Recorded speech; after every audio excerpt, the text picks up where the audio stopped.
This is Democracy Now!, democracynow.org, The War and Peace Report. I'm Amy Goodman in New York, joined by Democracy Now! Co-host Juan Gonzalez in Chicago. Hi, Juan. Hi, Amy, and welcome to all of our listeners and viewers across the country and around the world.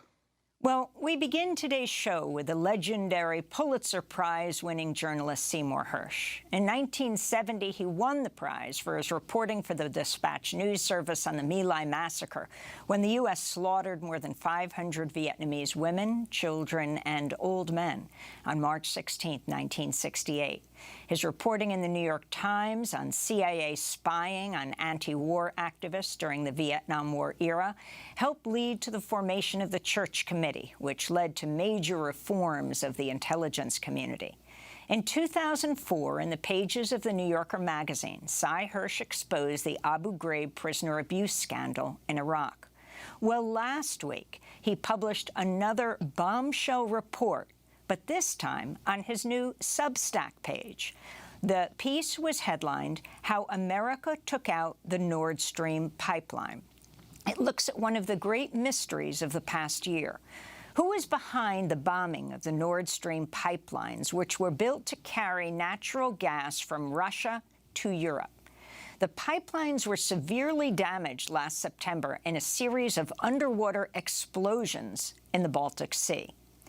In his new piece, Sy Hersh cites an unnamed source who says the sabotage was carried out by the U.S. Navy, which planted remotely triggered explosives during NATO exercises last September. Hersh reports the Biden administration began planning the act of sabotage in December 2021, 2 months before Russia's invasion of Ukraine. On February 7th, 2022, President Biden held a joint news conference with German Chancellor Olaf Scholz, and Biden brought up the future of the Nord Stream pipeline. Invades. That means tanks or troops crossing the border of Ukraine again. Then there will be no longer a Nord Stream 2. We will bring an end to it. How will you do that exactly, since the project and control of the project is within Germany's control? We will, I promise you, we'll be able to do it. I'll promise you we'll be able to do that. Well, Sy Hersh reports U.S. Navy divers planted remotely triggered explosives on the pipelines in June while NATO was conducting military exercises in the area. He reports the divers were all members of the Navy and not members of America's Special Operations Command, whose covert operations must be reported to Congress. Then, on September 25th, 2022, a Norwegian surveillance plane dropped a sonar buoy, which triggered the C4 explosives that had been placed on the pipeline. Soon after the explosion, the United States strongly suggested Russia was behind blowing up its own pipeline. This is National Security Advisor Jake Sullivan responding to a question at a White House press briefing. In his speech this morning, the president called the Nord Stream pipeline attacks, quote, a deliberate act of sabotage. And he said now the Russians are pumping out misinformation and lies about it. Should we take that to mean that the U.S. now believes that Russia was likely responsible for this act of sabotage? Well, first, Russia has done what it frequently does when it is responsible for something, which is make accusations that it was really someone else who did it. We've seen this repeatedly over time. But the president was also clear today that there is more work to do on the investigation before the United States government is prepared to make an attribution in this case. In the following months, there have been few public disclosures about the pipeline explosion. In December, the New York Times reported Russia had begun expensive repairs on the pipelines, a move which has raised questions about Western claims that Russia had bombed its own pipelines. Meanwhile, some Biden officials have publicly praised the fact that the pipeline was blown up. This is Undersecretary of State for Political Affairs Victoria Nuland speaking during a recent Senate Foreign Relations Committee hearing. I am, and I think the administration is very gratified to know that Nord Stream 2 is now, as you like to say, a hunk of metal at the bottom of the sea. We're joined now by Pulitzer Prize-winning journalist Seymour Hersh to talk more about his new piece, How America Took Out the Nord Stream pipeline. Well, the White House has described Hersh's reporting as, quote, complete fiction. Calls are growing for an independent probe into the explosion. Cy Hersh, welcome back to Democracy Now! If you can flesh out what it is you found in your report and what first tipped you off, albeit there were a lot of public comments, including the Polish government right after the bombing saying, "Thank you, America." Lay it out for us, Cy. Well, first of all, I think the reporting really can be described as a friend of mine did. What I did was really deconstruct the obvious. I mean, you have to hear what the president said. But of course, there were secret plans that I'm writing about, and they include there was a committee set up. Jake Sullivan was directly involved. He was the national security advisor, still is.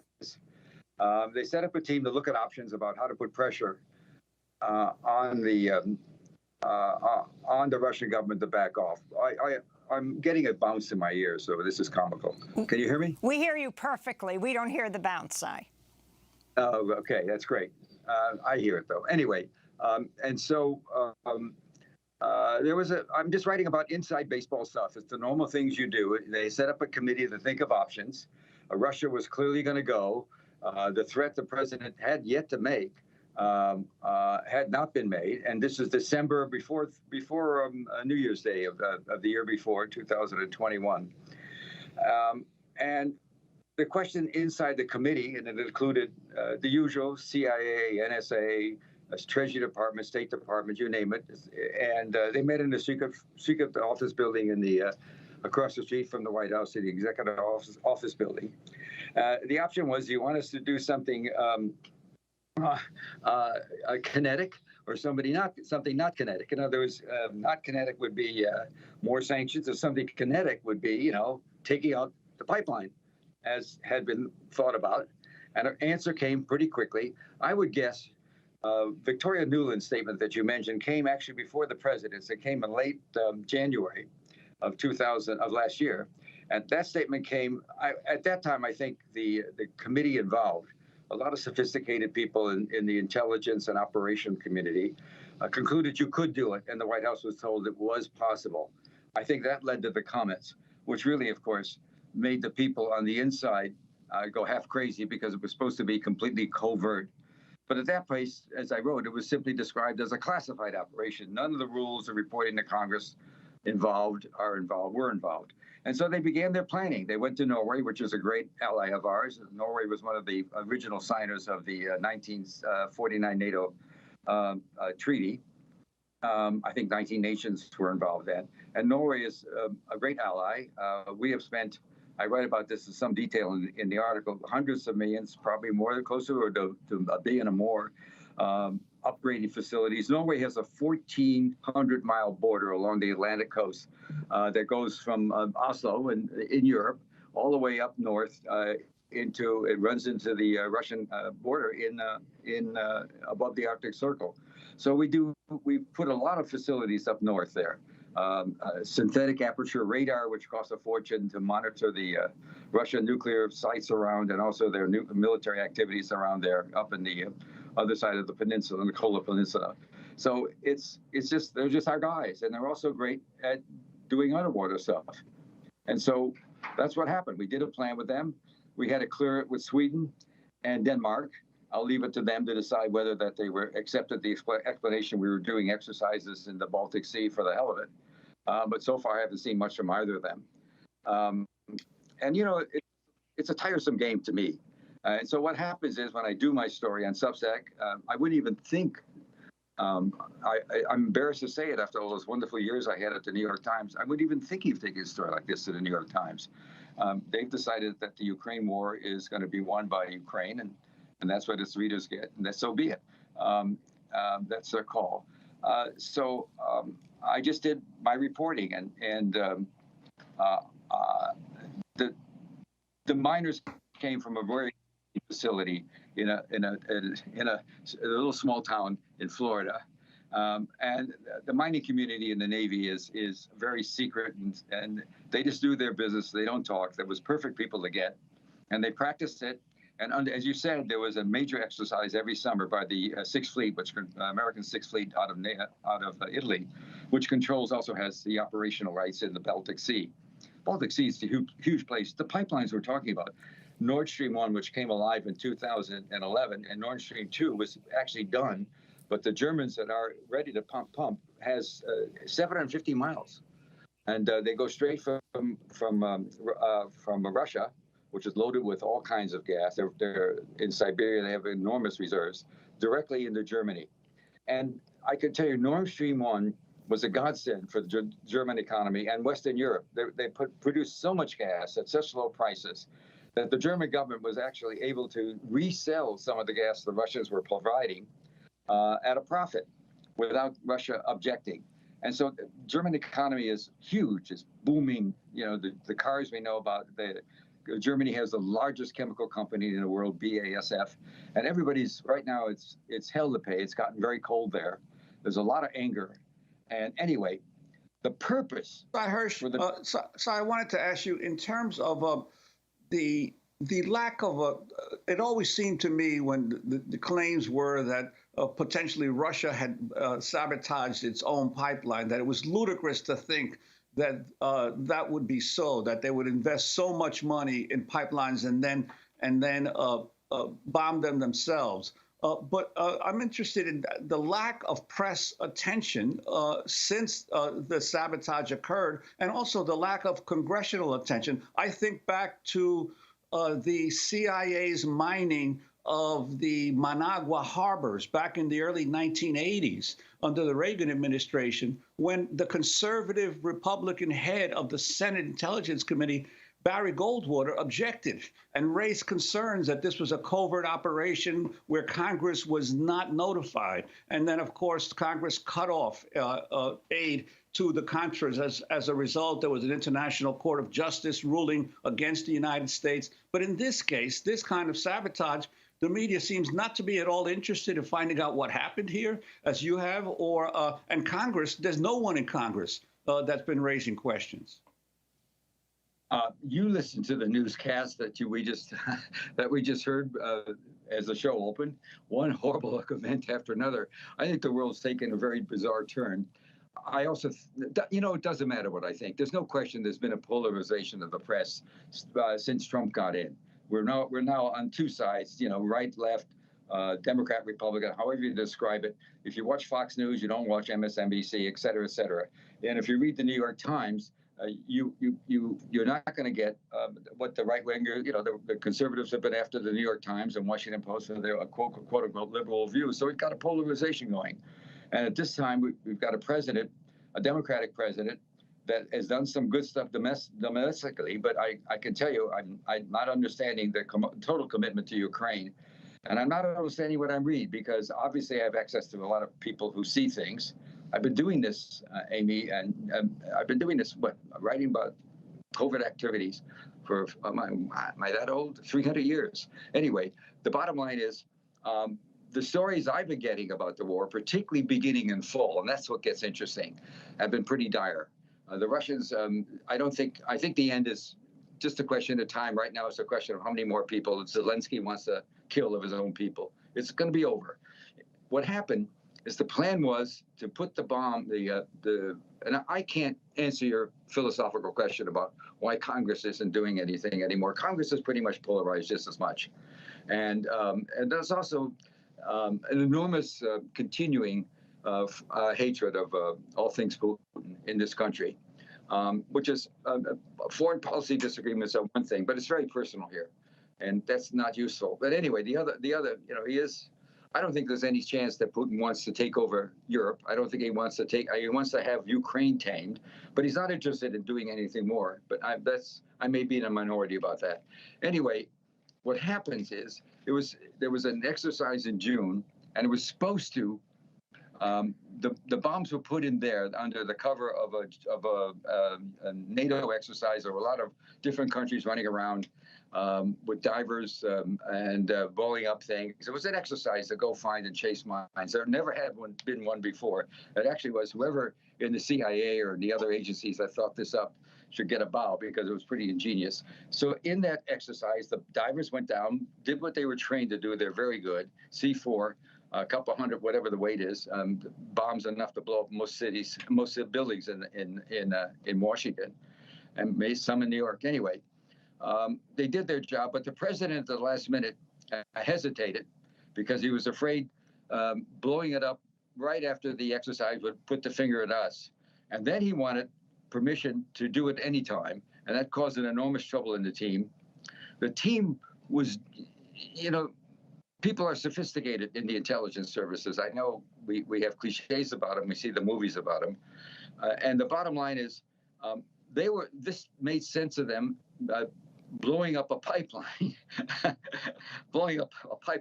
it's actually owned by a division of Gazprom owns 51%. That's all the Russian oligarchs. And 49% of the Nord Stream 1 are owned by 4 business groups in the Western Europe who farm out the oil. Anyway, they saw the threat as being valid. And if he wanted to do it during an exercise, well, okay. But in September, late September, they got the word, they fixed it so he could. But then they thought it was, I don't know what they thought, but I don't think they thought in late September he would blow up the main pipeline, Nord Stream 2, which is a new one that had been just built. And it had been sanctioned. It had gas in it. That's why so much leaks. 750 miles of methane gas were sitting in it. But it had been sanctioned by the German government. And so when he did that, here's what Biden did, and this is what I think the ultimate point of the story, and why so many people, even the intelligence community, are very troubled by it. What he did is he said, I'm in a big war with Ukraine. It's not looking good. I want to be sure I get German and West European support, and I know winter's coming, and if it's going to be bad, I don't want the Germans to say we got to check out because we're getting massacred. We'll be massacred with no cheap fuel. And our economy will go bonkers. We're going to check out and we're going to open up the gas line, which they could do. So he took away that option. And what that has done, as America has been talking about ever since the first pipeline, Nord Stream 1, came online in 2011, and there were years before it was being built. This goes back to the Bush-Cheney years. And as you know, I did a lot of reporting for the New Yorker on those people. That particular gaggle. Anyway, and at that time they began to talk about the threat, the threat of gas, the threat of cheap energy for Europe, would always seen as a threat to make Europe be more palatable or more willing to trade with Russia. We always wanted to isolate Russia. This has been a theme of the last decades. Well, Simon, but can I ask you also there are several people, obviously you've gotten criticism at times for many of your exposés, but there are some people who are saying that this particular exposé does not have a whole lot of documentation, that it essentially relies on one source one internal source, anonymous source of yours. How do you respond to those criticisms that this is much less documented than previous exposés of yours? I'll get to that, but let me finish my thought because it's a very important thought. The fear was Europe would pass away, walk away from the war. And now what he's done, and you have to lift it up a little bit. There you go. There. Now what he's done is he's told Europe, you're second rate. And I think the consequences of this for the Europeans are going to be horrific. This has cut into the notion that they can depend totally on America, even in a crisis. And I think it's going to undercut NATO, which I always found to be supremely useless. But certainly the European countries are going to be, I know people that are paying 5 times as much now for electricity. People are paying 3 or 4 times more for gas. There's not enough of it. It's very expensive. It's colder now than it was in the fall. They had a light fall because of climate change, if you want to believe it or not. And anyway, I think the consequences politically for us are enormous. I think the reason that Biden and his people in the White House have denied the story and continue to deny it and get accepted by some of the press, my old newspaper, the New York Times. I don't know why they're not doing more reporting on this instead of relying on a denial and walking away from the story. Ditto for the Washington Post. I think the consequences politically for us in the long run, looking at even potential some countries walking out of NATO. if that's what he thinks, that our being cold is less important than him keeping a war going that he's not going to win, it strikes me. As for the source question, I've been doing this so long. I'm not bothered by the fact that the government attacks me and that my old newspaper, the New York Times, hasn't written a word about it. I find it sort of, that's where we are. That's why people like me are in Substack. It's a self-publishing thing. I don't have to worry about censorship or second thoughts. But I don't talk about sources. I just, I'm lucky. I've had for 20 or 30 or 40 years people inside who not only are faithful to what they're doing, but also are not afraid to be critical of it. And so that's the kind of source that, reporters, dream about. And I've had people like that for forever, and I still do. And so there's been a lot of criticism. One of the things I will get to your point about criticism, one of the criticisms of the open source people, OSINT, it's a very big part of the world now. There are people that monitor air traffic and boat traffic and all that. And there's some 2 or 3 different groups have produced statements saying that none of the things they see tracks with my story. And I would say about that, if you're in the intelligence community, you were running covert ops for years, and you're in Norway, we're working very closely with the Norwegians on this, who, by the way, have increased their production of oil to Europe by double it. It was, I don't know the exact numbers, but it's gone up at least double, maybe even more than that, 2.5 times as much now without the pipeline. But certainly, the first thing you look at is how to take care of open source people, make them think what happened isn't happening. I mean, that's so obvious to me, but not to them. And so. Sai, I wanted to go to what Ned Price said at the State Department. Sam Husseini of the Institute for Public Accuracy questioned the State Department spokesperson about your reporting last week. I'm sure you're aware of the new report from Seymour Hersh, how America took out the Nord Stream pipeline and the White House's denial of any involvement. Given the longstanding U.S. opposition to the pipeline, Secretary Blinken's calling its demise a tremendous opportunity, and Under Secretary of State Nuland's saying that the U.S. officials were pleased with the destruction of the pipeline, and especially the Sweden's secretive investigation. Do you think the U.S. government's denial of involvement is credible? I absolutely do, and I repeat it here. Anything else? Let me follow up on that, if I might. Have you or anybody else at the State Department been in communication with German, Norwegian ambassadors or other allies or officials on this matter? On the matter of Nord Stream 2? On the matter of the latest allegations, which give a fairly, I mean, it's one anonymous source, but it is a fairly detailed, it would not be it would not be typical for us to engage allies and partners on something that is utter and complete nonsense and that should be rejected out of hand by anyone who is looking at it through through an objective lens. Yes, go ahead. One more aspect on this. One of the allegations that Hersh makes is that it was taken off the CIA in order to prevent involvement, oversight as a covert operation. Did you read the piece? I'm familiar with it.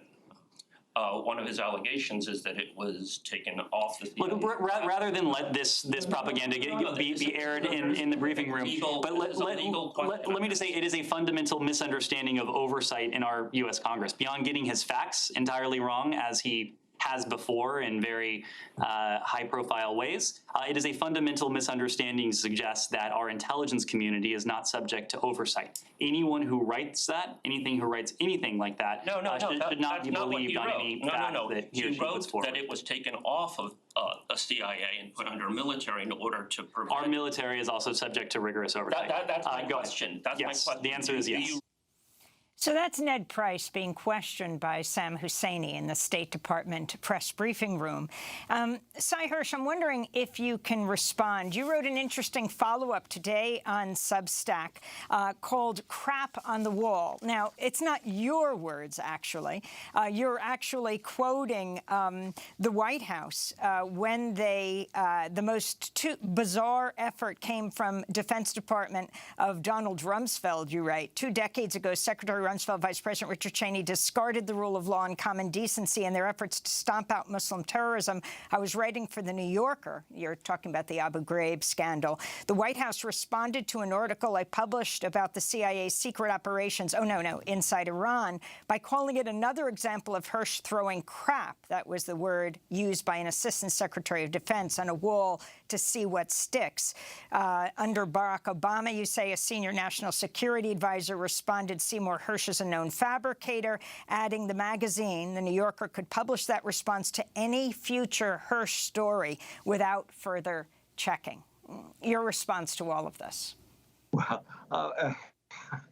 Well, my long-gone mother, who came here as an immigrant and loved America more than anybody, particularly about Ned Price's stuff, she would have said he should have washed out his mouth with soap, which is what she actually did to me a few times. So anyway, that's what can I say? It's, sometimes I won't say truth. That's true. Sometimes different versions of a story cause problems. The reason I went into that sort of soliloquy about what's going to happen possibly in NATO and Europe about Biden's act of saying to Western Europe and Germany, we rather keep our war going, and you can stay cold, is I think it could cause some countries to say, we may be out of here.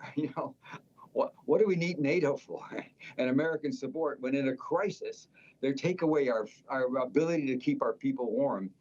It also could lead, I think the Green Party has done very well in Germany. The chancellor is from the Green Party. I think it's going to lead to widespread conservative movement politically.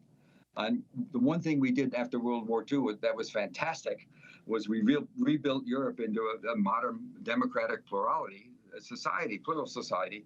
I think it could lead to it won't go as far as it did in Italy. We could lead to some conservative victories and subsequent legislations, because Europe's always had no natural resources. They've always had to rely on others. And the others included us and also Russian gas. And if we want to stop that off, we do it at a political cost. And I think the point I'm making is I'm still going to do more reporting on this because there's still things I need to write about later. I think that this has probably been, in the view of some of the people who did it, one of the dumbest things that American government has done in years. And we've had 4 years of Trump, In the long run, I just don't understand why more newspapers, good newspapers like the Times, I still read the New York Times. I don't believe everything they say about Ukraine, but they've got wonderful reporters there. My attitude towards editors is if we got rid of 90% of the editors in the world, we'd be much better off. But that's always been, since I was a kid reporter, I thought that. So, I don't care what they say. I mean, if I did, I would weep, because some of the stuff is so dumb. It's just so dumb. And the Biden administration putting Ned Price, he's paid to work. I don't fault him. He actually knows intelligence. He had a career in intelligence, and from all I know, he's a perfectly decent. I know people that know him personally, and he's a fine guy. He's just being told what to say, and he says it. Let me just say this: you got to go back to the Secretary of State Tony Blinken after the bombing in September. He made a speech in which it was a press conference in which he made a gratuitous statement. He said, one good thing is that no more will Russia be able to weaponize gas. And the notion of Russia weaponizing gas with Western Europe to get fame and to diminish our power over, or our authority, or our economic ability, control over Western Europe has been a theme of this country for 2 decades. It's not a new theme. Oil scares the hell. Russian oil and gas always scared the hell out of Washington. Now your question is still. Lastly, the Norwegian government has claimed that one of the ships that you mentioned in your article that was involved in the planning of this or preparation of this was not present at the time of these exercises. What do you make of Norway's denial? Let me tell you something about Nicaragua you don't know. One of the things that happened in Nicaragua, the CIA guys operating there would thrill and get excited. There were speeches there, and even in the worst of times, in the Sandinista movement, they would go in their little motorboats off the beaches and shoot flechettes into the beaches and have a contest to see, you know, I shouldn't say the latter. They would just shoot and know there were casualties. They would just do that and have a lot of fun talking about it and bragging about it. I mean, that's the kind of stuff you get into when you have a covert operation. And so the Norwegian government that's just completely, I'm sorry. I dropped something here. The government, not only did that ship have was in the operation, it also have a compression chamber that had been flown in by the CIA. Now I'm getting the details I don't want to bother with. The CIA flew in a compression chamber that's put on the ship because it's just a submarine hunter. And the divers at 260 feet, that's the level. The Norwegians found the lowest level, the shallowest part of the Baltic Sea, which is off an island called, it's between Sweden and Denmark. And they practiced there. They had to. And for the divers, it was 260 feet deep where the landlines were. And the pipelines are steel covered, but they're also covered by concrete shields. So it's a serious job to blow them up. And at 260, without a compression chamber, they'd have to go up every 90 feet. They're breathing, it's amazing to me, they're breathing oxygen, nitrogen, and helium. That's pretty amazing to me. And they'd have to go up, now they could just pop up to the surface. So it was called the Alta. The ship was there. I mean, that's just such a stupid lie. But it's a submarine hunter. They didn't have to stay there. They could just go and the guys could jump off. And there was no long recovery. At a certain time, they would come up, and the time was fixed. You don't drop explosives like that and then let them go off in 5 minutes. You give a lot of time. You have a timer on it so that the divers could get up to the top, and they come up and they make a pickup. It can happen much more quickly than you think because it's not in the description of the ship, but on that ship there was a decompression chamber. It had been flown in and planted there, and by the CIA. This was actually a brilliant operation, if you want to know it from the point of view of a classic operation, because they got away with it. And at that point, the purpose was always, let me go back to this, the purpose for doing it is to make the threat credible. But then you have the president and the undersecretary of state within a weeks or two of getting a word that it's credible, we can do it. Start blabbing about it. Of course, that was disillusioning to the people involved, but so what? I can't talk about it. You know, you can say it's not true, I invented it, but that's just, look, he did it, and he's going to have up to it. I watch my mail. I watch my Gmail, and I'm seeing every day more and more than I want. I'm seeing more messages from around the world, different countries chiming in. I'm seeing that. I'm seeing something that was, and by the way, on Substack, it was, I didn't know about Substack. It's an amazing platform. They had more than 1 million hits on the thing within a day. Well, I mean, people, what were the messages I got from people who said, thank God, we missed the kind of reporting that you and others have done. We don't see it anymore. I'm not talking about your show, Amy. I guarantee you, not that. Well, Seymour Hersh, we want to thank you so much for being with us. The Pulitzer Prize-winning journalist will link to your new piece on your Substack, How America Took Out the Nord Stream Pipeline.